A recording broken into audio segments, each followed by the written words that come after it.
Assalamualaikum warahmatullahi wabarakatuh. Yang pertama-tama dan paling utama, mari kita panjatkan rasa puji dan bersyukur atas Allah Subhanahu wa taala yang mana telah memberi kita kenikmatan, kesehatan sehingga dapat menjalankan aktivitas sehari-hari.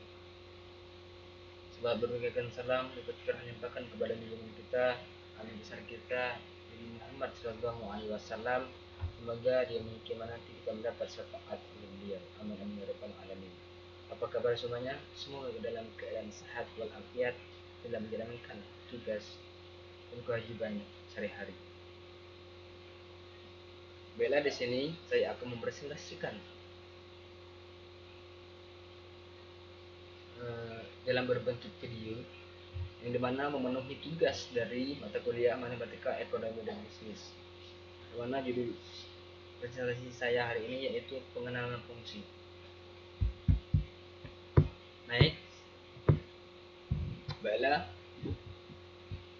Ada pepatah mengatakan, tak kenal maka tak sayang maka tak cinta. Baiklah, itu pun saya akan memperkenalkan diri saya.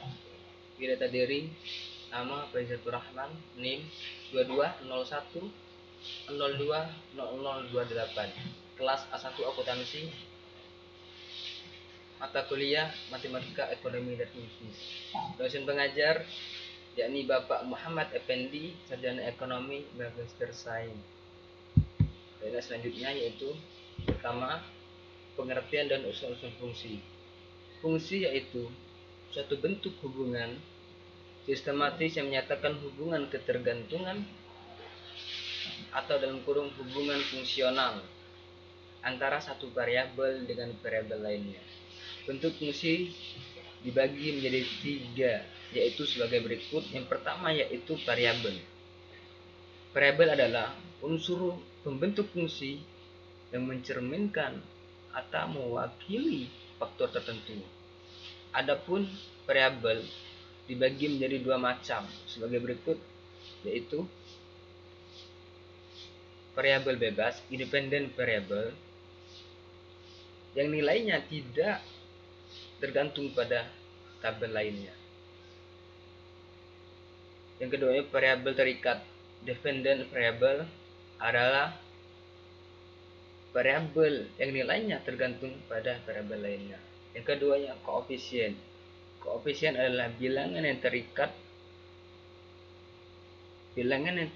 pada dan terletak di depan suatu variabel dalam sebuah fungsi. Yang ketiga, bentuk fungsi yaitu konstanta. Konstanta yaitu suku dari suatu bentuk aljabar yang berupa bilangan dan tidak memuat variabel.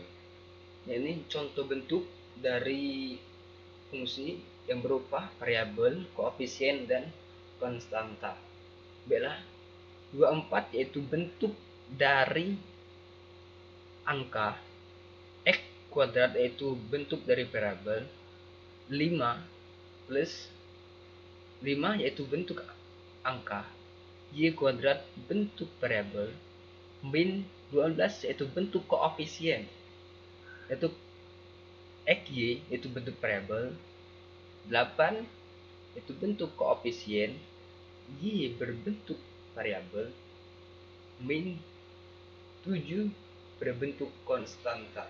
Itulah bentuk-bentuk dan contoh-contoh dari bentuk fungsi, bagian-bagian fungsi yang berupa variabel, koefisien dan konstanta. Next, selanjutnya jenis-jenis fungsi.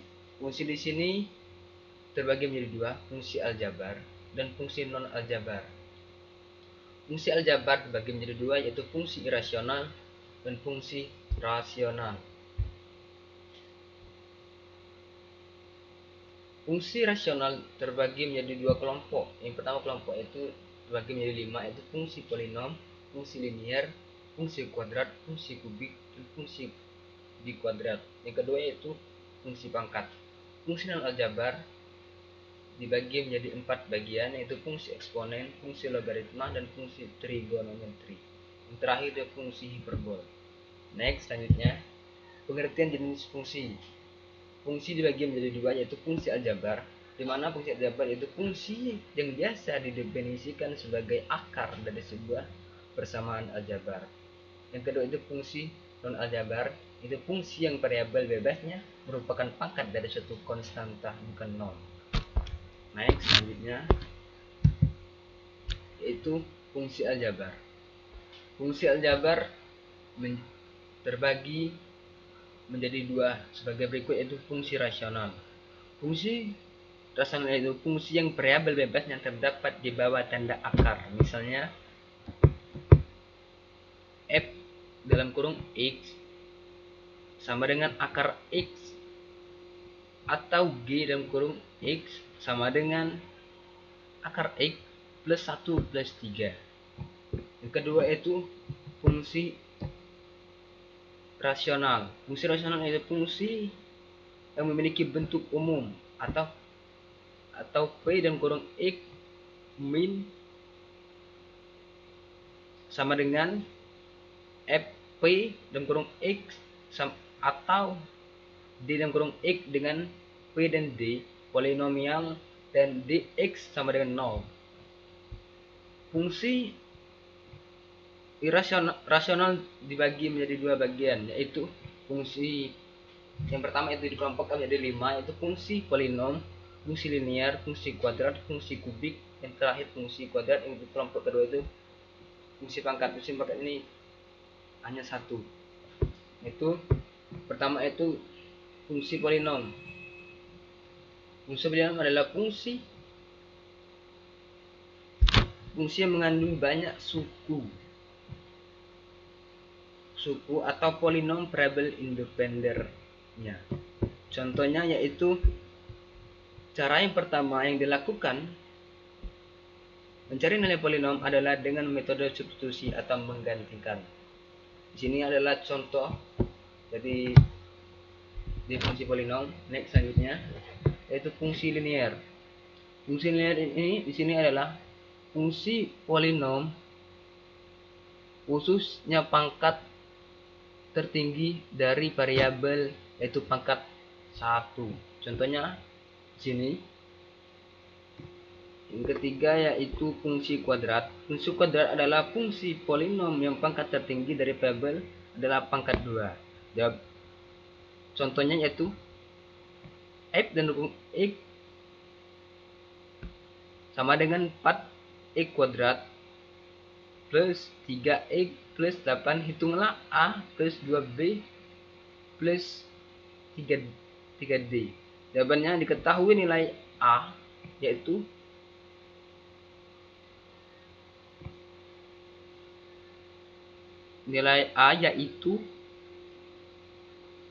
plus sama dengan 4, nilai b itu 3, nilai c itu 8. Ini penjelasannya. Next, selanjutnya fungsi kubik. Fungsi kubik di sini adalah suatu fungsi yang memiliki bentuk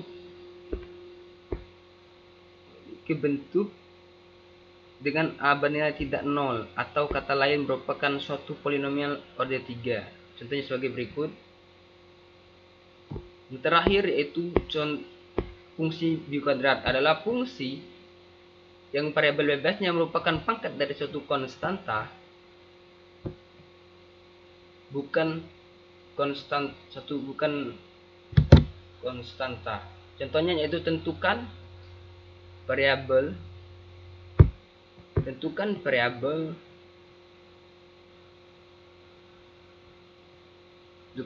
penyelesaian dari f dan kurung x sama dengan d x pangkat 3 sama dengan 2x kuadrat plus x min 35.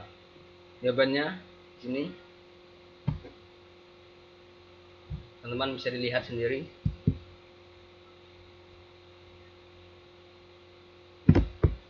Yaitu fungsi pangkat. Fungsi pangkat di sini adalah fungsi yang variabel bebasnya berpangkat sebuah bilangan. Contohnya di bawah ini, di mana variabelnya itu semuanya berpangkat. Yang kedua itu fungsi aljabar. Fungsi aljabar di sini dibagi atau dikelompokkan menjadi 4 bagian. yaitu fungsi yang variabel bebasnya merupakan pangkat dari suatu koefisien bukan nol. Next, selanjutnya ini contohnya.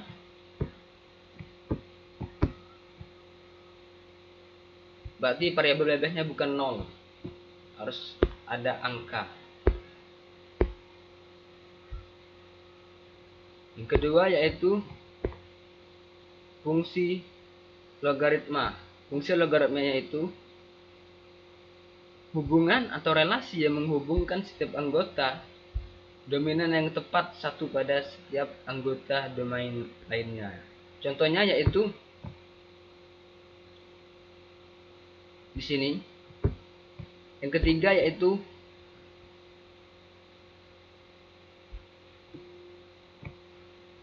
trigonometri, di mana hubungan atau relasi menghubungkan setiap anggota domainnya tepat pada satu tiap anggota yang lainnya.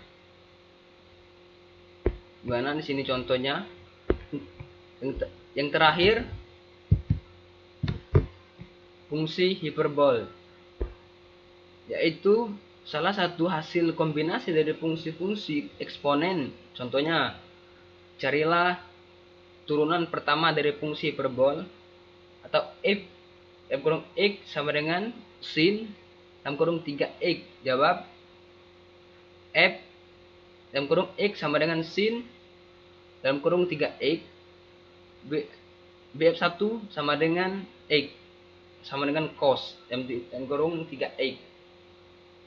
Jadi 3 dalam kurung 3 sama dengan 3 cos dalam kurung 3x. Jadi f dalam kurung x sin sama dengan 3x, maka f1 sama dengan atau dalam kurung x sama dengan cos dalam kurung 3. Baiklah, itulah penjelasan dari saya. Mohon maaf atau ada kurang, dan apabila ada kelebihan itu datangnya dari Allah, dan kekurangan hanya milik saya pribadi. Maklum dalam proses pembelajaran itu saja yang dapat saya sampaikan. Lebih dan kurang saya mohon maaf. Kepada Allah sama-sama kita mohon ampun. Saya akhiri, wabillahi taufiq wal hidayah. Wassalamualaikum warahmatullahi wabarakatuh.